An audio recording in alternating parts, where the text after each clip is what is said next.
قبر کی دو حالتیں نبی پاک علیہ السلام نے بیان فرمائی. ایک تو فرمایا یہ دوزخ کا گڑھا ہے، اور دوسرا فرمایا یہ جنت کا باغ ہے. دو صورتیں قبر کی بیان کی. ایک دوزخ کا گڑھا ہے. مجھے سیالکوٹ آنا تھا تو اب یہ تھوڑی نہ ہو سکتا تھا کہ میں پنڈی والی سڑک پہ چڑھ جاتا. سیالکوٹ آنا تھا تو سیالکوٹ کے رستے پر ہی چڑھنا ہے نا. تو کسی اور کا ہمیں نہیں کنفرم ہوتا کہ وہ کس سڑک پہ چڑھا ہے. اپنی قبر کو گڑھا بنا رہا ہے یا جنت کا باغ بنا رہا ہے. باقیوں کا شک ہوتا ہے، اپنا تو پاک ہوتا ہے نا.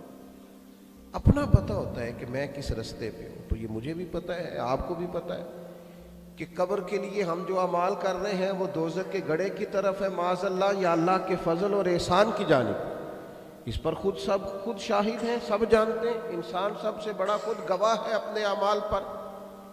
تو جنت کی جو مومن کے لیے حالت قبر کی حضور نے بیان کی وہ تو یہ ہے کہ روضۃ من ریاض الجنہ. مومن کی قبر نہیں، باغ ہے. آپ تھوڑی دیر کے لیے غور کریں کہ مرنے کے بعد ہم چھوڑ کے آئیں گے تو کہاں چھوڑ کے آئیں گے؟ باغ میں. اور باغ بھی معمولی نہیں، جنت کے باغوں میں سے باغ. اور ایسا شاندار باغ کہ جس میں پہلی آنکھ کھلے گی تو زیارت ہی مدینے والے محبوب کی نصیب ہو. تو وہاں جاتے ہوئے لوگ گھبرائیں گے، ڈریں گے، پریشانی ہوگی. صرف یہ ہے کہ اپنے اعمال پر، اور اعمال سے مراد بھی لوگ یہ لے لیتے ہیں کہ شاید مجھے یہ کہا جا رہا ہے کہ آپ کام کاج چھوڑ کے مسجد چلے جائیں پکے پکے، یا کہا جا رہا ہے کہ آپ تجارت چھوڑ دیں. اعمال کرنے سے مراد یہ کہ آپ تسبیح لے لیں اور ہمہ وقت مسجد میں رہیں. ایسا کچھ نہیں ہے. دین کہتا ہے جو کام کر رہے ہو نا وہ دیانتداری سے کرو، یہی نیکی ہے. حضور علیہ السلام نے فرمایا تاجر بس سچ بول کے تجارت کرے، اس میں جھوٹ شامل نہ کرے، دھوکہ شامل نہ کرے تجارت ہی. اس کی آخرت کا منظر یہ ہوگا کہ جو سچ بول کے تجارت کرے گا اللہ تعالیٰ قیامت کے دن اسے نبیوں کے ساتھ جگہ عطا فرمائے گا. اپنا کام ہی ٹھیک کر کے کرے، اپنا کام ہی. وہ ہمارا آج کل مزاج ہے نا، ہمارے ملک میں جو کام سب سے زیادہ ہوتا ہے وہ تبصرے کرنے کا ہے، بہت زیادہ ہوتا ہے. اور اس میں ہم بڑے سارے، مجھے تو کبھی کبھی شک ہوتا ہے کہ شاید صحافیوں میں پہلا نمبر نہ آ جائے ہم سب کا. سارے ہی صحافی ہیں، سارے تبصرہ کر رہے ہیں، سب کے پاس ہی اندر کی خبر ہے. سارے کہتے ہیں تین نہیں پتہ میں تین دس نہ اصل گل کی. سب کے پاس خاص خبر ہے. میری طرح کا بالکل اناڑی آدمی بھی کہتا ہے میں پتے کی بات بتاتا ہوں بھلا ہونے کیا جا رہا ہے. سب خبریں.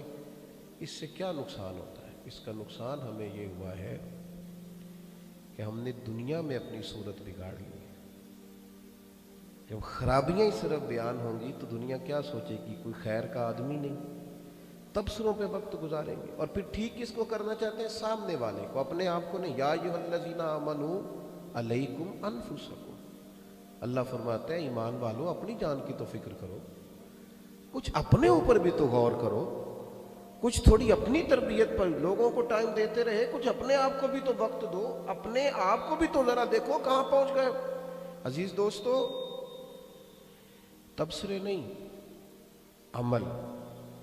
اور پھر اس کا طریقہ یہ ہے، ایک دوست تبصرہ کرنا چاہ رہے تھے میرے ساتھ، تو میں کچھ تبصرے سے بچنا چاہ رہا تھا اس وقت. تو تبصرے میں بار بار آگے بڑھ رہے تھے. میں نے کہا آپ کیا کام کرتے ہیں؟ کہنے لگے چھوٹا سا کارخانہ ہے، جوتے بناتا ہوں. تو میں نے کہا اب سارے ملک کو چھوڑ، تاکہ جو غریب آدمی جوتا خریدے نا اس بیچارے کے کچھ 6 مہینے نکل جائیں، اسے جوتے کا دوبارہ خرچہ ذرا کم پڑے. اپنا کام تو ٹھیک کر کے کریں، ساری چیزیں بہتر ہو جائیں. لیکن ہمیں اپنے کام سے زیادہ جب دوسرے کے کام کی فکر ہوتی ہے پھر اس میں کمزوری واقع ہوتی ہے. اسلام آخرت کا نقشہ دکھاتا ہے اور کہتا ہے تم یہاں بیٹھ کے عمل کرو آخرت کے لیے، تم یہاں بیٹھ کے جد و جہد کرو اپنی جنت کے لیے، اللہ کی رضا کے لیے. اور جو کام کرتے ہو اسے صحیح کر کے کرو. دیکھیں نا، اخلاق سے بولنا بھی حضور کی سنت ہے، میٹھا بولنا حضور کی سنت ہے. لیکن حضور کی بڑی سنت سچ بولنا ہے. سب سے پہلی جو لوگوں کے پاس آیا تھا وہ یہ تھا کہ صادق اور امین ہے، یہ سچ بولتے ہیں. لیکن آج میٹھا بولنا، میٹھا تو بعض اوقات آپ کو پتہ ہے بندہ مطلب کے لیے بھی بولتا ہے. کام نکلوانے کے لیے بھی بولتے ہیں، لیکن کہا گیا کہ سچ بولنا پہلی سنت ہے۔ میں دوستوں سے اکثر کہتا ہوں کہ مسواک سے دانت صاف کرنا بھی حضور کی سنت ہے، لیکن میرے دوستو دل صاف رکھنا بھی میرے نبی کی سنت ہے۔ ترمذی میں موجود ہے، حضور نے فرمایا اے انس، اے میرے بیٹے، تم سے ہو سکے تو صبح اس حال میں کرنا کہ تمہارے دل میں کسی کی عداوت نہ ہو۔ فرمایا یہ میری سنت ہے، یہ میرا طریقہ ہے۔ دل کے بوجھ اتار دینا یہ بھی تو سنت ہے میرے عزیز۔ اپنی آخرت کے لیے کچھ فکر، اور پھر کس طرح ہمارے ہاں تو اب سارے نیک کام جتنے بھی ہیں نا، ہماری دینی محفلوں میں بھی اللہ کے فضل سے فوٹو اسی طرح کھینچی جاتی ہے جس طرح سیاسی محفلوں میں کھینچی جاتی ہے۔ کل دسواں ہو چیلم ہو، کوئی چیز بھی ایسی نہیں جو کیمرے کی آنکھ سے بچی ہوئی ہو۔ یہاں تو لوگ دعا بھی مانگے تو تب بھی خواہش ہوتی ہے کہ کبھی 3 کیمرے والوں مل جائے نا چاروں جانے، تو پتہ چل جائے آج میں نے دعا کی۔ اتنی چیزیں ہمیشہ چھپائی جاتی ہیں۔ کبھی کسی نے باہر آ کے نہیں بتایا کہ میرے گھر میں 40 تولے سونا پڑا ہے، کبھی کسی نے نہیں بتایا کہ 50 لاکھ کیش قیمتی چیز ہے، وہ تو بچوں کی پہنچ سے بھی دور رکھی گئی۔ نیکی کو قیمتی نہیں سمجھتے، آخرت کے لیے ذخیرہ ہی نہیں کرتے۔ حضرت عمر بن عبدالعزیز بادشاہ تھے، جس آدمی نے بہت زیادہ کام کرنے ہوتے ہیں ان کو کئی دفعہ لکھنا پڑتا ہے، یاد نہیں رہتی چیزیں۔ تو چونکہ امیر المومنین تھے تو وہ رات کو لسٹ بنا لیتے کہ صبح میں نے اوقاف والوں کو کب ملنا ہے۔ اپنے لفظوں میں بات سمجھا رہا ہوں، دفاع والوں سے میٹنگ کب ہوگی، تعلیم والوں سے کب ہوگی، جس طرح ہمارے ہم ہو وہ لکھ لیتے۔ اور صبح جب آتے تو اپنے وزیر سے کہتے، وزیر خاص سے، کہ فلاں ٹائم فلاں محکمے کے لوگوں کو دعوت دے لینا، فلاں ٹائم فلاں آ جائے۔ تو وہ لسٹ آپ نے تھمائی تھی، اس نے 2 لائنیں پڑھی تو اس میں لکھا تھا کل میرا 5 سپارے قرآن مجید روز پڑھتا ہوں، کل 1 سپارہ رہ گیا تھا اور 6 پڑھ گئے۔ اس میں لکھا تھا کل تھوڑا درود پاک رہ گیا ہے، آج پورا کرنا۔ اس میں لکھا تھا کہ فلاں یتیم بیٹیاں آج ان کا مہانہ پہنچانے کا۔ ابھی 2 لائنیں پڑھی تھیں، حضرت نے چھین لی، فرمانے لگے او خو یہ تو میری ذاتی ہے، تیرے والی دوسری ہے، غلطی سے چلی گئی۔ تو اس نے وہ تھامی تو کہنے لگا حضور یہ کس وقت کرتے ہو؟ کہ 5 سپارے قرآن پیا اور اتنا مصروف آدمی، اتنا سارا درود پاک اور آپ جیسا مصروف آدمی، اور میں وزیر ہوں، سارے کام مجھ سے کراتے ہو، تو ان یتیم بیٹیوں کو لنگر کون پہنچانے جاتا ہے؟ مہانہ یہ کیا، یہ نہیں آپ نے کبھی بتایا؟ تو حضرت عمر بن عبدالعزیز چپ کر گئے۔ تھوڑی دیر کے بعد سر اٹھایا تو آنسو پوچھنے لگے۔ فرمایا تمہیں پتہ ہے نا بوڑھے کچھ لوگ رقم بچا کے رکھتے ہیں کہ کہیں کو مشکل آ گئی تو کام آ جائے گی، کہ میں نے بھی کچھ نیکیاں چھپا کے رکھ لی ہیں، ہو سکتا ہے قیامت کی مشکل میں میرے کام آ جائے۔ یوم نحشر المتقین الی الرحمن وفدا، اللہ فرماتے ہیں جب پرہیزگار اپنی قبروں سے نکلیں گے نا قیامت میں، تو انہیں مہمان بنا کے رب کی بارگاہ میں پیش کیا جائے گا۔ وہ مہمان ہوں گے اللہ کے، جنہوں نے زندگی پرہیزگاری سے گزاری، اپنی آخرت کی تیاری اور اپنی آخرت کے لیے جد و جہد اور اپنی آخرت کے لیے کاوش اور کوشش۔ اور یہ ہے سب کا ذاتی معاملہ۔ اس ذاتی معاملے پر توجہ کرنا بڑا ہی ضروری ہے۔ باتیں زیادہ نہیں کرنی، بس سمیٹنے لگا ہوں۔